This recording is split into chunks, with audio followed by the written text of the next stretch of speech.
বৈশাখ तालनि 20 सालमारि 4 सालो त्रिपुरा प्रदेश कांग्रेसनि साक्थार मुंबाय पालायजाखा रवीन्द्रनाथ ठाकुरनि आजैमा साल खुमकथार बगै बरम रिवै खुलुमलायखा आरो मानजाखा प्रदेश कांग्रेसनि अजामा आशीष कुमार साहा खबै बदलनि आदं रगबो प्रदेश कांग्रेसनि अजामा सावैक नारिका सैग्रंनि बागै नोबेल सकाट मानमानकारि रवीन्द्रनाथ ठाकुर खरकसा हानो हामजाकुक नायहिनै सावैक नारिका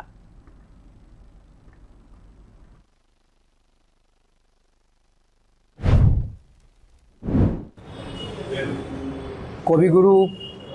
রবীন্দ্রনাথ ঠাকুরের জন্ম জয়ন্তীতে ত্রিপুরা প্রদেশ কংগ্রেসের পক্ষ থেকে আমি শ্রদ্ধাঞ্জলি অর্পণ করছি। বিশ্বকবি রবীন্দ্রনাথ ঠাকুর উনি একদিক থেকে যেমন নোবেলজয়ী সাহিত্য সম্রাট, উনি দেশপ্রেমিক হিসাবে সকল ভারতবাসীর অনুপ্রেরণা